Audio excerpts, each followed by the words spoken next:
All right. Hi. Hi, everybody. Hi, everybody. How you doing? Hey, okay. Number one. Okay. So today's page is the one that I started drawing yesterday, and that is just for to get through some a lousy day. I just thought, why don't I try a different approach? And so what I did was I laid out a page based on reproducing somebody else's basic structure of an image, and so I thought I would pull it up for you, and just give me a second. I'm gonna show you something really silly here. It's I've got two different copies of the same cover that was drawn by John Byrne, and so he replicated his own cover. He went from one company to another one, and that is the basic image that I started today's cover from. So it's a different way to start, but what I wanted to do is to sort of say you can interpret something that you see and then reapproach it in a way that makes it your own, and actually plays off a little bit of fun on the thing that you're actively replicating. So what I've done is I've looked up his image for the Superman. It was a Superman cover, and then I went and recreated it myself, just taking a look at it and drawing it out. And let's see if this will do the trick. I'm just pulling up the variations of the cover. So this is the Superman cover that he did, and he did this like a year, or I think 2 or 3 years after he did this. Maybe more. Maybe it was more like 5 years. I don't know. But this is his initial cover that he did on the Fantastic Four while he was working for Marvel on that book. Great run, by the way. And then he went over to DC, and when they relaunched their line in '85, the first of many, just the first of a slippery slope of reboots of company.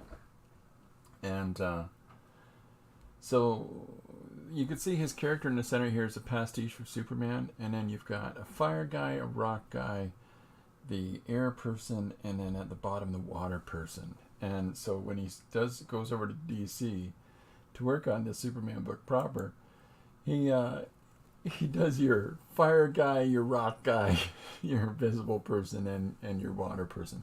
And it just, come on. He just redid his own cover. I've seen a number of different versions of this over time, and none of them are the same, right? I tend to think that this one is the best. I mean, honestly, the Fantastic Four one's clearly the best because it's got the smashed up cars and stuff like that. Whereas when he goes over to DC and does it for the Superman book, it's just rubble, like it's just rocks. So, anyways, I based on that, I drew my version, and riffed on. I called the page "Feel the Burn." Coming up, hey buddy, Corbin's with me, so I called it "Feel the Burn," and that's a sort of riff on, that I'm redoing a John Byrne page. So, and I even give credit to that after John Byrne. So, but I made it sort of a dumb joke about how he sees some bad guys and he decides to get a workout in.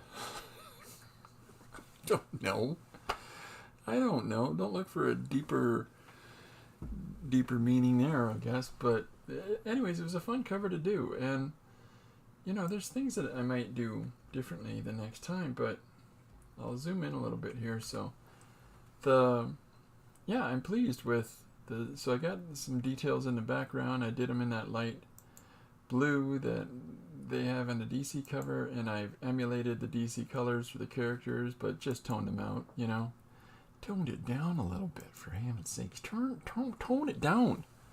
Tone it down there, bud. Corbin agrees. So there's that stuff. Anyways, John Byrne, pretty great. So there's his Superman cover that he did after his own Fantastic Four cover, which I just find hilarious. So anybody doing reproductions of that cover, I think, is completely okay to do, because this guy did reproductions of it himself, so who cares? For different companies, no less. I mean, he went from one company to another company, and he redid something that he did at the other company. I don't know if that's sort of like a ha to the company he left, but I don't know. I don't care. It's just a fun image to do, but I wanted to find some story in it. And then the whole, this could lead to a team up maybe, is because, honestly, whenever you have a superhero meet up with another superhero and they have a momentary fight, it always leads to them teaming up against something else. So, anyhow, here is our overhead. So there's the original art. There's the original image. And, we're good there. I'm just fixing. So the one camera that I've repaired, it actually is just a bad camera. And so I'm gonna go and get another one for my birthday. Right, Corbin? Corbin says yes. So, let's just put one more try. We'll try to get this up here on screen. Maybe not. Maybe not. Nope, not happening. Okay, that's fine. So, here's our zoom. There's our original drawing. That's I feel that went kind of fun. So I'm just going to put the title on the back.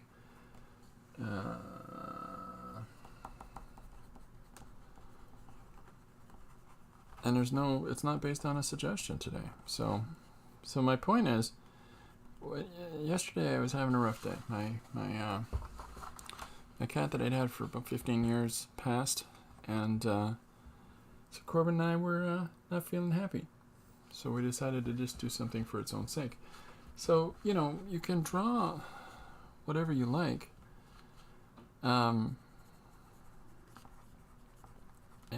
Like you really should. Even if it's an objective, like you have a job you need to do, or you have a project in mind that you're working on, you can still do something just for its own enjoyment, and yet still get something from that. At the very least, you can develop yourself a little bit further creatively, by just switching tack a little bit, just switching the direction a tiny bit. You're not feeling like doing a full page story for whatever reason, don't. Or a full finished project, just scribble. Just get your sketchbook out if you want, and doodly do, right? Corbin's coming up. Here he is. Hey, everybody. Hey, everybody. How you doing, ladies? Wish you'd stop doing that, Corbin. Okay, so Corbin's joined me in the studio. Well, he's been in here all day. Who are we kidding? And we're spending a lot of time hanging out, and that it's beneficial for both of us. But we're going to do a story page today. We're going to lie down on the desk. There he goes. He has his own spot on the desktop to lie down now, which he just loves. So, Corbin, leave that alone. He likes getting into things and causing trouble. So, drawing new comics for practice and for fun is what I put up for today's title. And even that John Byrne image and the reinterpreting of that as something else has helped me to find a little bit of growth there. And I can't complain about that there, So it's just the simplest things may well, you know, may well give you some opportunity for growth. Like if you, I'm going to switch paper for a second. Get off this cardstock and jump over to some regular old printer paper, as you kids call it these days. Typewriter paper, by gum, we called her in the old day there. So, all right, so I've just switched to a lighter paper because we're not too concerned about, you know, posterity, right, Corbin? Posterior and longevity here. So I'm going to grab, let's see how this, see I can do this now and see how dark something shows up.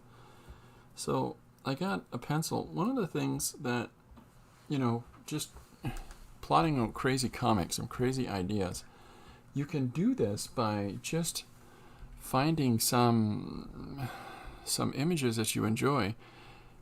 And we've talked about this before with thumbnails and trying to structure together some kind of, you know, images. And this is the page where I did all of the small rectangular shapes. I better pull it out just for guys, right, Corbin? Right? So here's that page. Okay. And drawing all these thumbnails was beneficial because it sort of allows you to go through those. And then I've done a page. I'm sorry, I'm going to be posting a bunch of stuff. I'm really behind. But it's been a go. So you can, by doing all of this and sort of exploring all of these images just from watching a random television program or a movie or something, it gives you insights into possibilities for, you know, visual direction, possibilities for character engagement or characterization. It gives you all kinds of different avenues that you can explore in your story. So I want to take that one step farther for you today, folks. Right, Corbin? He is directly beside me. Oh, you can see him in the camera. Okay.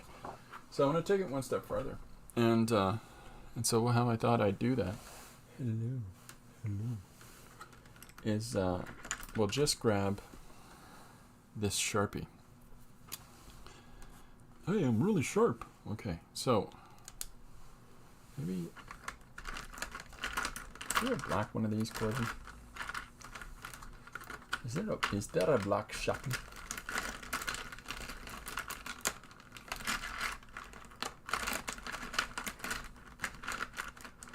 Sharpie pen? No, we got a cool gray one. No, that's a Panennis. Okay. All right. Yep. Oh no, we found it. Hey, we found it, everybody. Okay, so I've got this Royal and Langnickel. Royal and Langnickel. This is a watercolor marker. And it has two tips. It has a 0.4 millimeter marker tip. And then it has a 20 millimeter chisel brush tip. So, let's start plotting out some stories. Now, we've already done our panel by panel business, and I showed you how to lay all those out on a piece of paper and then find different ways to interpret those. But let's just start figuring out some story structure based on, well, whatever. And so what I've done is I've kicked up a whole bunch of thumbnails of other people's pages that I enjoy that I've got sitting on out here for a source image to work from. And I'm just going to break down these pages in a really rough and loose way. And so while I'm not necessarily going to use them as such, it can really help me to understand some storytelling. Okay, so if I draw, so let's say we've got, here's our main guy. I'll let you guess on who this might be. And here they are moving through. And I'm doing it really, really, really loosely and not worrying too much about, hey, is everything perfect? That doesn't matter. What matters is what I'm getting from this, giving myself an edumacation on it. So there's an interesting panel here where our camera angle switches to below characters so that we're looking up as as this other character comes jumping in through the ceiling. Okay. And these two people were under their chins and looking up at that. And then you've got the next shot in this panel again. Why is he upstairs yelling? He was just here. So here's these two characters interacting, and it looks like the one character is giving the other one a bop in the schnoz. And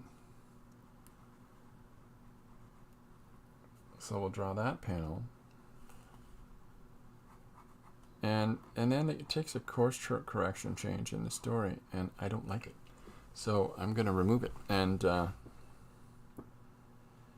because what's the context of this person dropping in from the ceiling to these characters fighting if it's not to separate them? Now, it might fit in the narrative, but for what we're doing, we want to include these characters together in the same frame. So I'm going to put them like so. So now so our main guy has flown in and he's saved folks and separated these two from the fisticuffs, and but it sort of connects our images together. I'm going to do something. I'm going to enhance this a little bit by giving a thicker outline around the outside of these panels, and at the same time I'm going to do an embossed outline on our main character. So now the clarity of that should come through. So here he is out of step with the environment behind him. Let's do one more panel. We got the space for it. There isn't one on the page, but we got the space for it. So we can do a close-up of this character and have him say, hey, come on now, what are you doing there? And stop fighting. Right? And we'll have him on a crazy angle. So it just sort of draws the eye along this axis now. So there's our first page. And so we're trying to come up with little stories as we go. And you can utilize other people's narratives to start with. I took a departure by the time I got to here in order to continue on the structure of the narrative I wanted to develop. And what that gives you creatively is the opportunity to find a new way of telling story. So now that we've got that happening, so let's have a big hand smash through a wall. I'm trying to think about how we can do this. So if we draw this panel up here, and then a hand punches through the wall, like it's slapping right through the wall, and it will have all kinds of little wall bits. That's what they're called.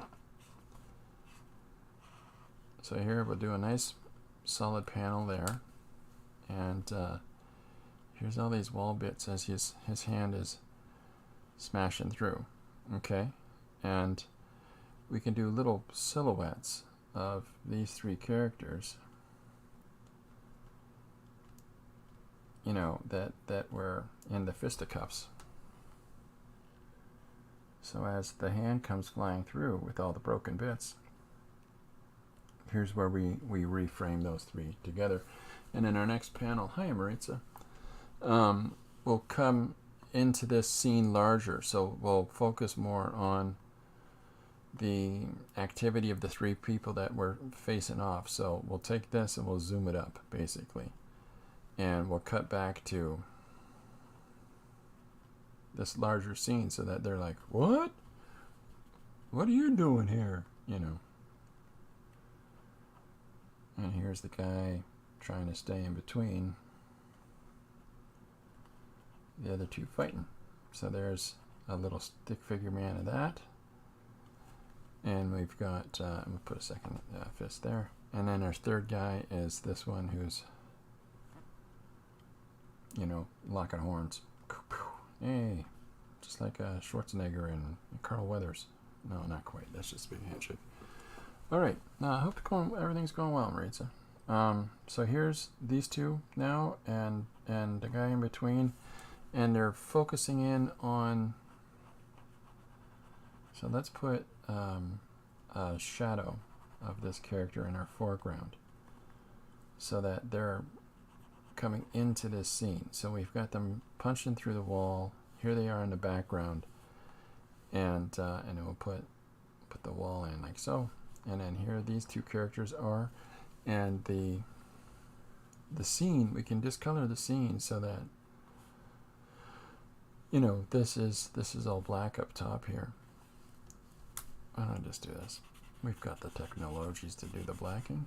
So, and it fades in to our scene of these two wanting to fight and the third person breaking them up. Big fist comes in, okay, and then this is our way that we can introduce our fourth character, and that fourth character is, and we can maybe even reverse the shot, or you know what? Let's just zoom in on the guy. So if we've got this panel across here, we'll put a panel like this on the page. Okay, so there's a nice line cutting off here. This surrounds that panel, and then this panel stands on its own. And then here's our new bad person who's coming in. I got some big hands, I'm gonna grab at you, right? And so there they are, coming into the foreground and moving towards our people. So, you know, it just continues on this narrative from looking at random story page examples on the interwebs. Yes, sir. What do you need? Just sit on your stool. Or sit on the desk. Whatever. Occupy yourself. So, let's do in the third panel.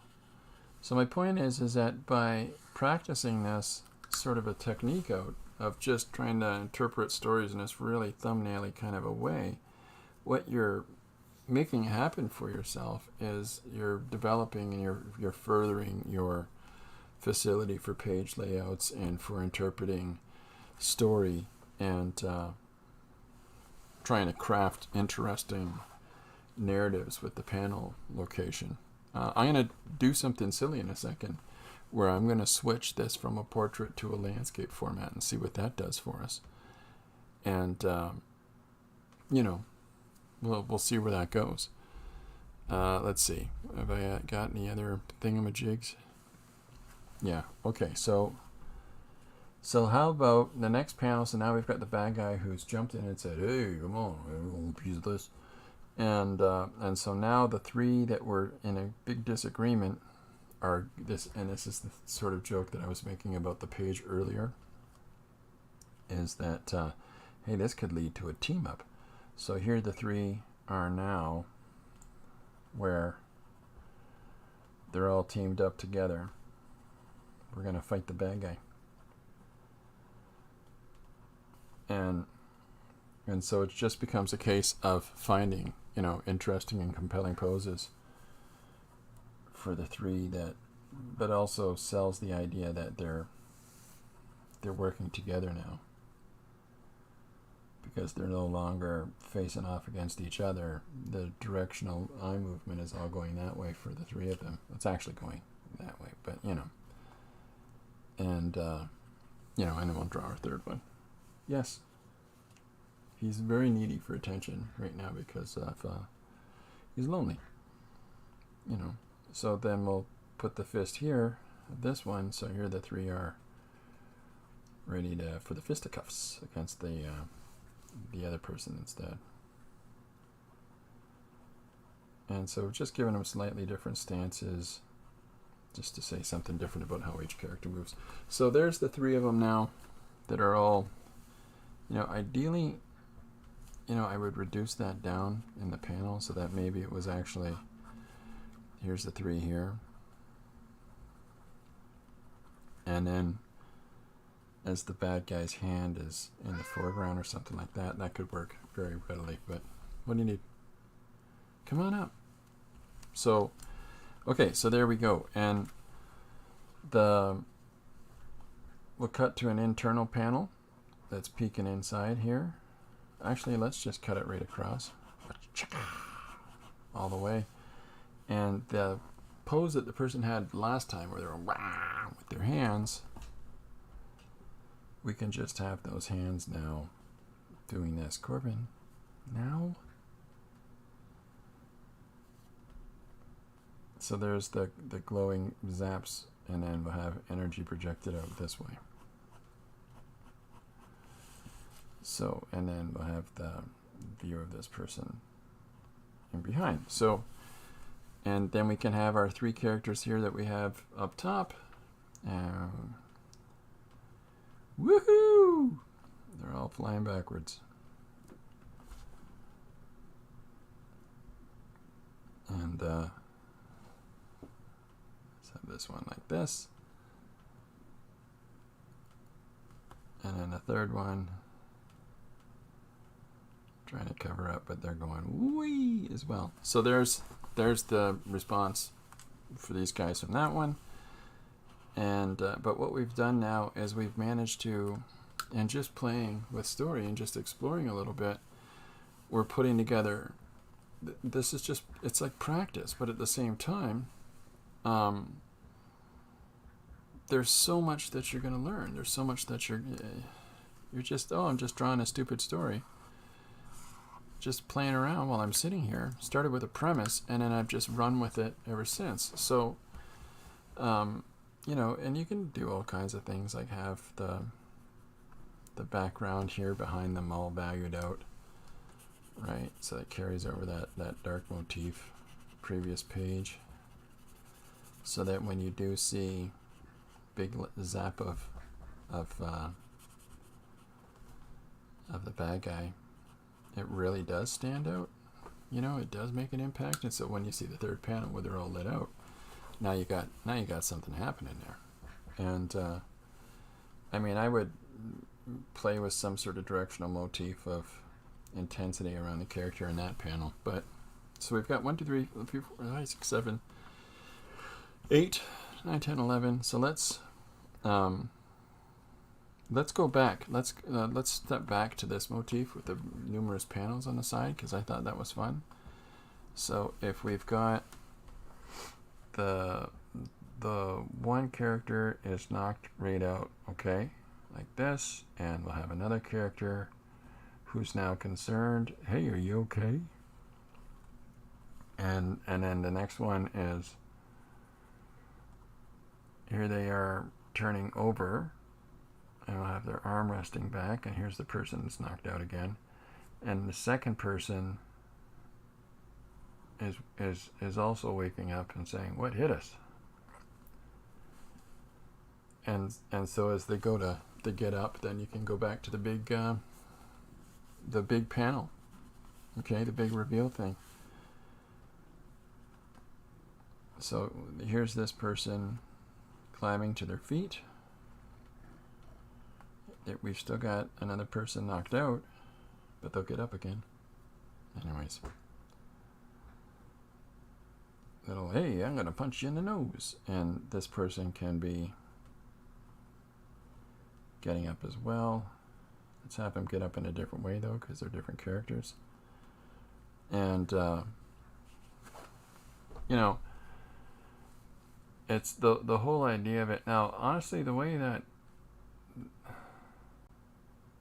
the visuals are here, I might very well, see, this is the thing about editorializing your own stuff, right?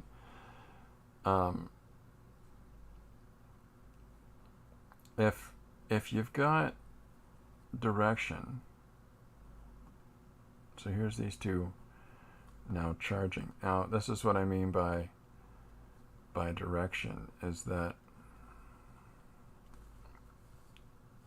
I would, so the problem with this, so these panels here, okay, they're all really kind of facing the wrong way.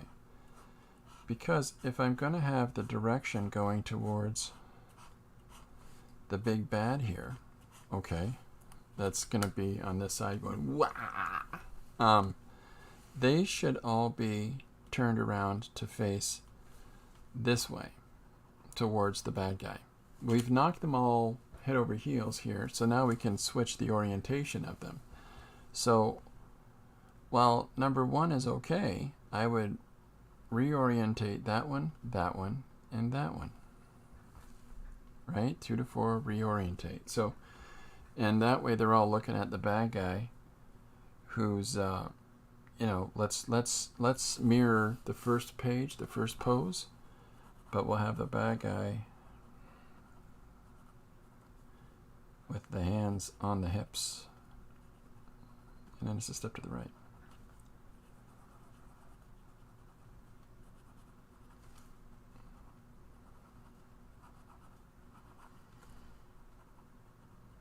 Aha, what you gonna do about it? So there's our third panel, and the whole room will just be broken business from when they smashed the wall. We'll tie back to that, and maybe little burn marks or whatever from their zappy. But it returns us, so we'll go from this light image of this person coming in and breaking up his friends and into this space, into this confined space. And we can add some, you know, some dark value into here, just so that we know we're on this interior now. And then we'll do the same thing here, but it'll be a little more like a gray, so that we sort of lower ourselves into the darker setting that we are in the next page. And then, so as we've got our light page, our light background to start with, and then we symbolically go into our dark background by the last page, and so that there's a little bit of a spaghetti-o factor to it now, because now it's you're fully within the confines of the fight.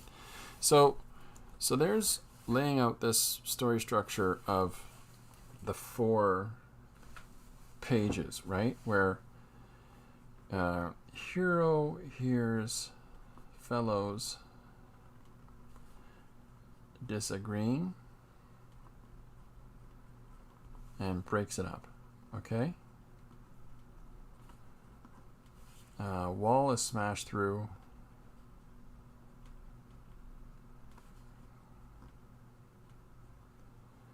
Three stop to face bad guy. So there's our second page, and then the third page action, or I'm sorry, yeah, ha ha ha, I guess would be the third action in that, and then let's work together, or let's team up. So here's the 3 characters engaged, and bad guy zap. And ouchie. These are my notes. These are serious professional notes. So then 3 characters knocked down. I can't help myself. But 2 get up again.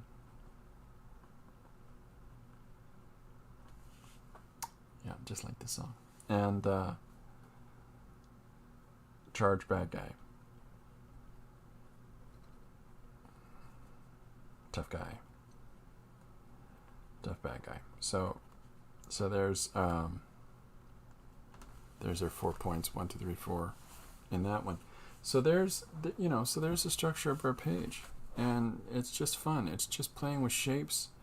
It's, you're not referring to anything here. You're not looking at stuff that you're working from. You're just taking an initial idea and running with it and playing your guts out. So, right, Corbin? Corbin says, righto. So then I would take the same thing. So this is portrait format.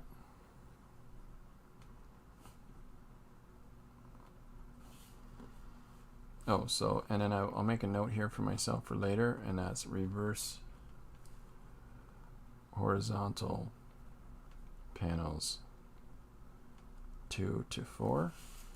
And then I've got this also, there's our portrait format breakdown. So if I take the same thing and I look at it in a landscape format, so we have to sort of change directions just a tiny bit on some things. So if we've got our landscape format, which is the one that I tend to like working in,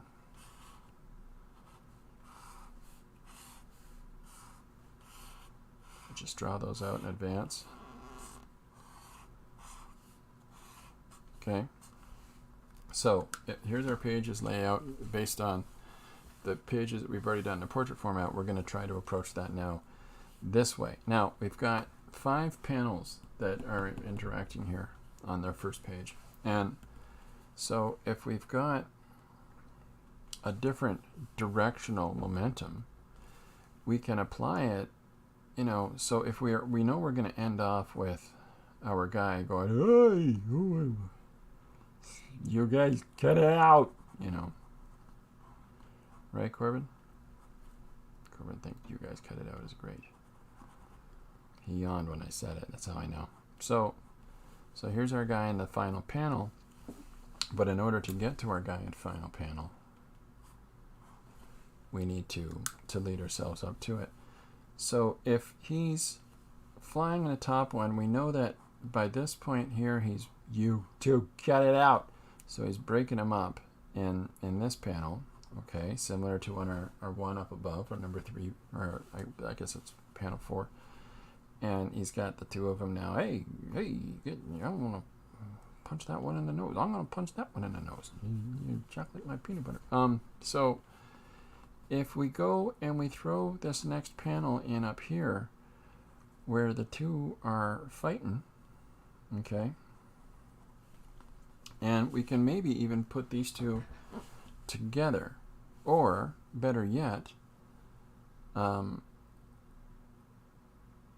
yes, I'll show you what I'm thinking of here. So if this one's fighting this one,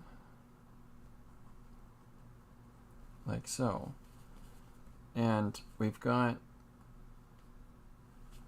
the panel where we have him jumping through the window, if we change the pitch of this angle so that it is similar, more similar to this one, so the camera's looking up from underneath, and put the punching action right there happening, and then he dives through the window up above, and have that panel put into place there, then it sort of eliminates the necessity of having the 2. But in this one, we can have our guy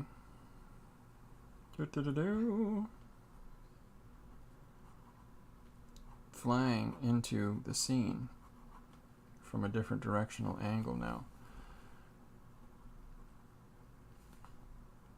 Trying to stop his 2 friends. So you can even go so far as to put flight lines or whatever else you want. But then we still put in the same city and so forth, but we just move it around. Hi, Linda, welcome aboard. We just change it to this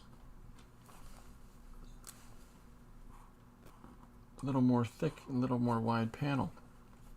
And then when he smashes through the building and everybody goes, whoa, spaghetti-o,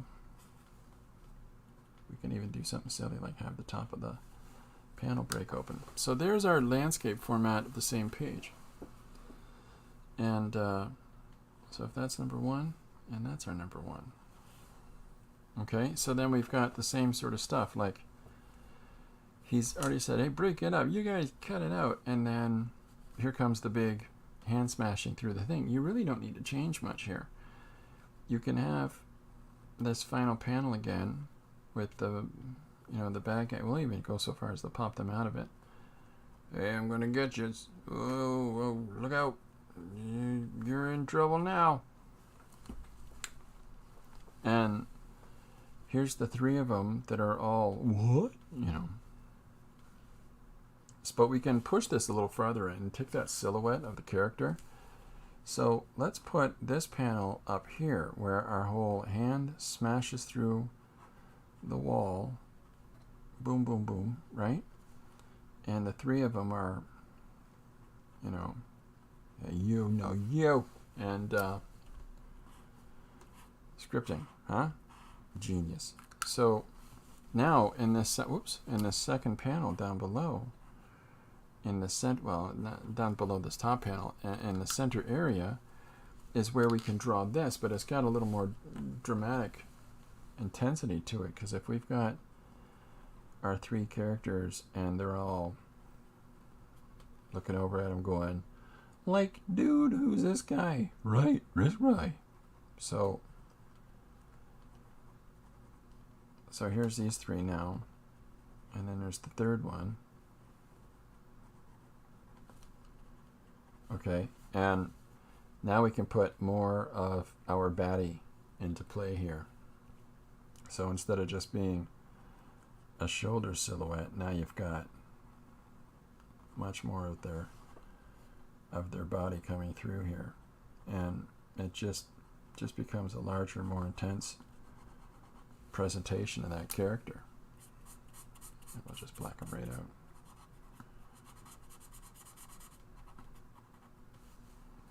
So now when the three are in their little disagreement and carrying on with their nonsense, when he pops in here now, it has more value to it. It has more impact. And we can take this panel and we can just bump it out like this. Maybe have that panel lean over that way a little bit more, and then have it lead right underneath here. So now you've got this interesting structural shape that moves the eye in and throughout. So this is our 2 as opposed to our old 2. And we still got them saying the same thing. Ah ha ha, uh-oh. You know, who's that? You know, the same specific actions are happening. Now, the third panel, this third page though, we can change things up to have a little more interesting intensity. Notice that the panels are less uniform than they were in the first breakdown where we had a sort of left to right layout, whereas this has kind of got this top left, bottom right, just the same, but this one was more of a left side to bottom right, you know, at the beginning, and then a top left or to the right side. So it has this sort of weird kind of this sort of dancing aspect to it. And it comes out the same way, sort of like this. Let me see. And then it comes in, goes all the way down, up again all the way down, up again all the way down, up again, and then out that way, is the way that one kind of structures. So in our third one here, we've got the 3 of them facing our baddie, so we can change our pose a little bit so that they're now directly facing on a slight little angle momentum like so. But now the 3 of them are working together, and then there's the same poses as they were up top. But you get the whole Charlie's Angels vibe. Uh-oh, Kung Fu coming at you. And then in our next panel, so if we put them over slightly this way on that top bar, and in our next panel, let's do the same thing as we did there, and we'll just cut the panel straight across, but we'll have the hands up, and then the face right here, and then the hands up, and then we'll do the same thing as we did there, and that is the zippity zappity. Boop boop, and then now when we have the 3 of them go flying through the air, you get this them versus them, you know, these guys versus that guy kind of an energy. Let's put a panel here. We can even be cute and give a little more intensity up top by having to go behind our characters. And then at the bottom part where the 3 of them go flying through the air now, we'll just leave this wide open as well. So we're just redoing the same thing as we had at the top. So it's got more dramatic energy that carries through in this format than I had it up here. This is a little stuntish, whereas this one it's more action oriented, more directed. And so our conclusion now, okay, so we're just playing with all kinds of different panel shapes at this point. So our conclusion for that last one is, you know, we'll draw the same sort of things. We'll take these small panel actions. Hey, are you okay? Give me the number of that bus, you know, and but let's try something interesting here. One more shake up. So as this person says, holy cow, you know, what hit us? And then we'll jump down to our next panel where the other person says, "Are you all right?" "Oh, you bet I am." And then we do this switch. Here's the switch. So now the two of them, this is what I meant to have in that first page. The portrait page is the proper direction of action. And that is, here's this guy leaning forward as he's getting up. Here's this one getting forward, in a very different pose. And then we have the third person unconscious below. And so what we've done is we've sort of changed our layout for the panels a fair bit. But we can add in one more interesting panel shape here. Okay, and it's the two of them charging. It's that whole charging towards the, "We're coming to get you. Oh, look out. You're in for it now. I'm gonna hit you with this big stick." And then the bad guy's like in the same pose as before, when he's got his hands on the hips and ha ha ha ha ha. He's not afraid. I am not afraid of you. Ha ha. But we'll lean him back even farther, legs astride, as they're charging him. So it's the same 5 actions, the 5 panels. It's just we've done them in a slightly different breakdown here, so that and then of course the carry through these panels would be dialogue, dialogue, dialogue, and then dialogue here, responsiveness, and then they say, "Let's go," and all right, well, I'm with you, and then our dialogue follows on in this way. So by doing it like that, we control the direction of the eye so that it reads us through to the final little, "I'm gonna punch you all in the nose." Bum, bum, bum. So there's our 4th page. And so and we've got the same kind of recurrence of theme, where the light page at the beginning, and we move through into the scene itself, so that we've got this larger amount of prevailing darkness around the characters. And so when these people are facing off against the baddie, now we're fully immersed in this dark area, so that by the time we get to the last page, we've got this availability of toning out the whole environment around our bad character at the end. So where we've had a light page to start with on our first page, we're ending off in the darkness on our last page, just like we did over here. So the light to dark, optimism to negative, right? Hi, Paul. And we've just carried it over in the same way, but now it's in a landscape format. So honestly, you can get a more left side versus right side action happening if you, I find, in the landscape format. And you get the same thing in the portrait, but by switching over to a landscape, I find that I can get far more action intensity. I've got 9 minutes to hang out, talk, and draw fast. So it's the same, just taking a random page off of the interwebs and then constructing a narrative with it. You're creating comic narratives. You're creating, and then this is the really basic superhero good versus bad. We've tried to add a little bit of moral complexity to it by having initially the characters disagreeing with one another at the start, and then we better team up against the more bad element by the end, so that everybody's course corrected and onto the same course of being on the good side, as opposed to our bad guy who's just flat out, hey, he shows up and zaps all 3 of them, and I'm the bad guy.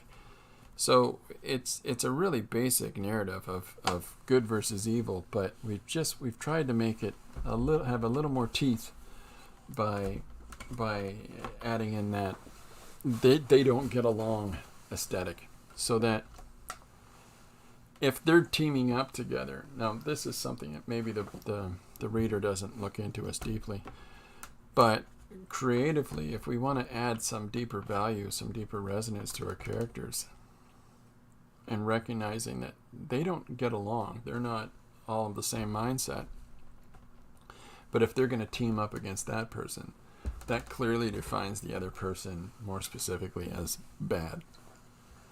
So the grays become the white, if you're looking at objectivist black and white mentality. So you can continue this on. Let's say they defeat the person, and what are we going to do with them? I mean, if you could have that story continue on in such a way as to say, if they defeat the bad person, now what? Now you've got that subjectiveness that returns in your narrative, where you can have the three of them have a disagreement on what the course of action and how to deal with them is. Or even better than that, to build up the intensity towards that, whether it's at the end of this single issue comic of a longer narrative, the bad guy can just hand it to him, right? He can just take him down, and they get out of there by the skin of their teeth. And now we've got to regroup and work together properly as we're going to take the bad guy down. And so now you've got a quest, and now you've got a through line. But you can still have the whole thing culminate in all of these actions that occur along the way, and they're trying to unify the way that they approach problems. At the end, they still have to resolve either one of two formative things. They're going to have to clearly define who they are in their perspective on the culmination of the quest individually, or they're going to have to define it as a group. So even a simple basic superhero story narrative can take you into a much deeper psychological aspect to your story. Is this super simplified story structure the same for every story, no matter how vast or complex? No, that's just in this context of good versus evil. That's a good question, Paul. No, this is good versus evil. Let's go to Douglas Adams says, he shows us one level of absurdity, and then he compounds that and shows us that, no, you think that's bad, that's not bad. Douglas Adams' first character, Arthur Dent, is trying to have a cup of tea, and he's just having one of those days. The teacup falls onto the carpeted floor and it still breaks. And that's not a good sign. What's all this rumbling outside? He looks out and there's all this construction equipment coming from up the road from town to knock his house down, because they're going to make way for a bypass, but they put a notification up at City Hall. You just didn't go and look. So he's lying in front of the tractor. Well, his friend comes by and with offering peanuts and beer to the construction crew so he can take Arthur down to the pub, because he really has to tell him something. So while, that's happening, they knock his house down. And that's okay, it doesn't matter, because, somebody's here to destroy the whole planet. And then the announcement comes, we're here to destroy the planet. You should have known that this was going to happen, and it's resonating through every pane of glass or whatever, or speaker in the whole planet. This has been, the notice has been up at Alpha Centauri for the last 700 years. And so Ford and Arthur hitchhike themselves, or get themselves teleported off planet onto one of the ships that then blows up the Earth. So it's just compounding degrees of absurdity.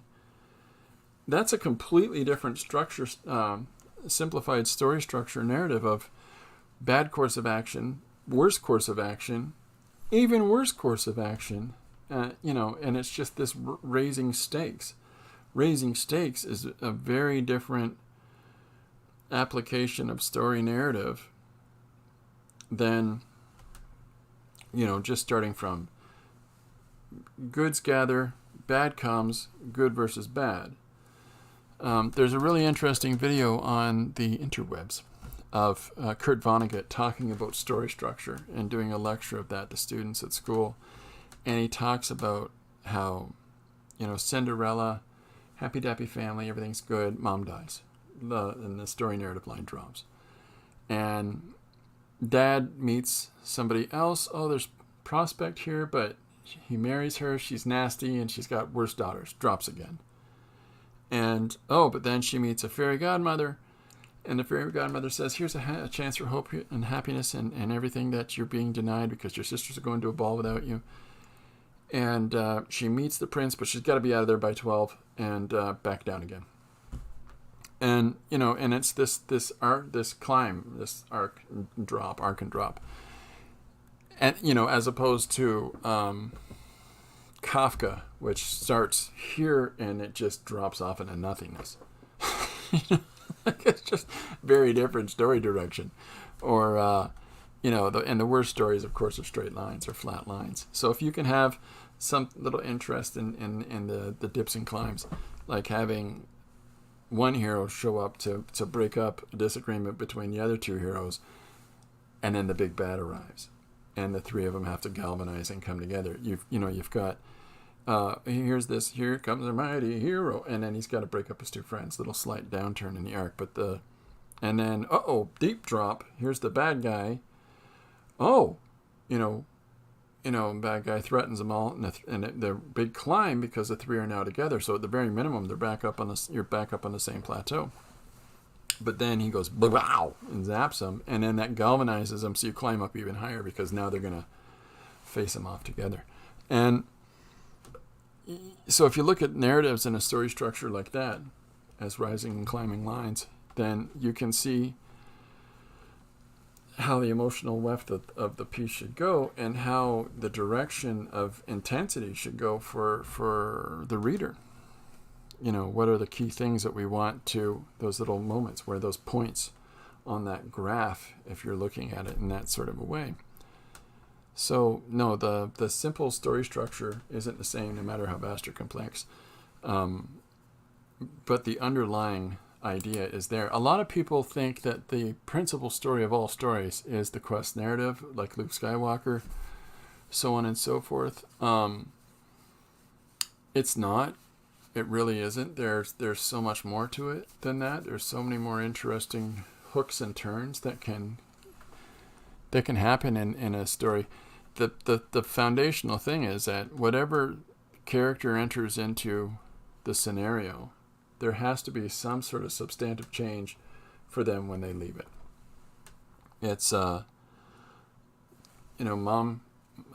and daughter come in the room. Mom, I have something to tell you. And the mother turns and looks this way and goes, I really can't handle any more stress today. But what is it, my daughter? I love you. And then daughter says, I cannot tell a lie. I cut down a tree in our backyard. And the mother says, you've saved me. I really hated that tree and I wanted to get rid of it. So the characters that come into the scene and there's this tension and stuff like that, and then you figure the course of direction might be going one way, but then whatever the action happens within that confine of that story has a different feeling entirely by the end. You think that, there's this tension when they come in, but she's happy. The tree's cut down. That saves me from a huge problem. I was just talking to your father about that. So stories, there's a million different ways to do stories, and they don't all have to be, and even that complex quest arc narrative can take massive turns. And the way that I would suggest assessing that, if you're looking for the complex narrative, write down the story points of Star Wars and Luke Skywalker, and then write down the story points of Paul Muad'Dib from Dune. One is a hero's quest, for the great glorious culmination of here's the story, and it's in a large scale story. And then here's Paul Muad'Dib and his thing, and at the end of it all, where you think you're on this hero's quest, this hero's narrative. Spoiler alert, for those of you that don't want to hear this is your chance. Paul Muad'Dib is the bad guy. So, when we get to that same point of Luke's journey and how he overcomes the bad, and everybody's gonna. It's a new opportunity presents itself to the universe. At the end of Dune, it's I'm in charge now, and everybody, all my people, go out and kick everyone's butts. It's the formation of the bad guy. So, yeah. And if you don't get that by the end of Dune 2, I don't know how to help you. But as far as it goes for films, but that's the end of the first book. So yeah, Paul says, "Oh, I wish I could stay." Well, it's a short one for now. I'll come back, I think, a little bit later, maybe in an hour or so. Yeah. So my whole point of today is you can just do little explorations like this of looking at crafting a story from a simple beginning and seeing where that can take you and following the course of action. You can try it in this format. You can try it in a different format to see if that gives you something tighter. But it's practice. It's development. But you're just playing and having fun. And there's great benefit to that. So I just thought I would talk about that for now. I'm going to be back in a little bit to just work on a one-page story for today. Okay, so thanks very much, everybody. It's been a lot of fun.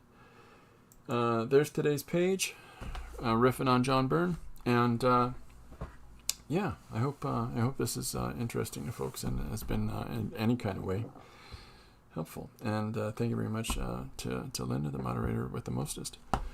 And I hope that yeah, you get something from this. And at the very least, you don't have to be drawing the greatest things in the world to thumbnail like this. If you get an idea of what you're putting down, and if you have to make notes for yourself to remember, do it. But doing this on a repetitive basis, you realize when you actually put pencil to paper or put mark making tool to surface, for the finished thing, oh, look at all the practice you've had along the way. And at the same time, while you're doing it, you've just been exploring and enjoying. Come up. Corbin wants to say goodbye. All right, buddy. Say goodbye. See you later, everybody. Thank you very much. All right. You're a crazy person. Okay. That's it for us for now. Back in a little bit. Go draw something. Have some fun.